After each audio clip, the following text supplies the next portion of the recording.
Hello everyone, আসসালামু আলাইকুম। আজকে আমি আপনাদের সাথে শেয়ার করব আলু আর ময়দা দিয়ে মুচমুচে মজাদার একটি রেসিপি। প্রথমেই আমি আলুর ছোলাগুলো একটা পিলার দিয়ে ছুলিয়ে নিচ্ছি।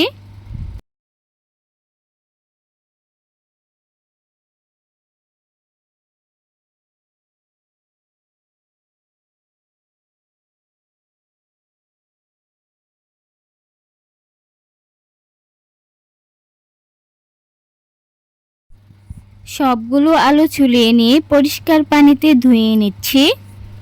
আলুগুলো ধুয়ে নেওয়া হয়ে গেলে একটা গ্রেটার দিয়ে গ্রেট করে নিব সবগুলো আলু।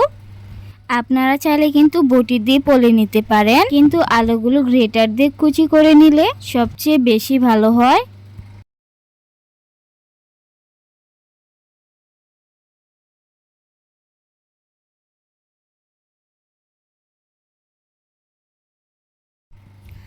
আলু কুচি করা হয়ে গেলে এবার দিয়ে দিব হাফ কাপের কম ময়দা। আপনারা চাইলে এখানে বেসন ব্যবহার করতে পারেন। এবার দিয়ে দিলাম হাফ চামচের কম ধনিয়া গুঁড়া, হাফ চামচের কম হলুদ গুঁড়া, 1 চামচ মরিচ, হাফ চামচের একটু লবণ দিয়ে ভালোভাবে মাখিয়ে নিব।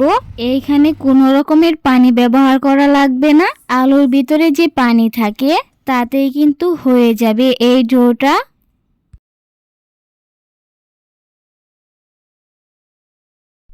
এবার ছোট ছোট করে বড়া বানিয়ে তেলে ভেজে নিব। কড়াইয়ের গরম তেলে সবগুলো বড়া আমি গোল্ডেন কালার করে ভেজে নিব।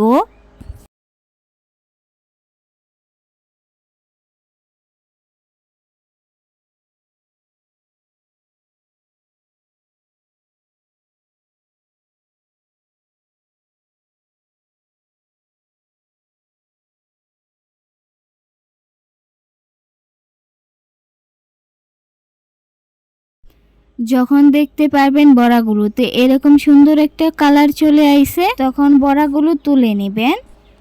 বিকালের নাস্তায় এরকম মজাদার মুচমুচে একটা রেসিপি বানিয়ে দিলে সবাই কিন্তু অনেক মজা করে খাবে। সবাই ভালো থাকবেন, সুস্থ থাকবেন। আল্লাহ হাফেজ।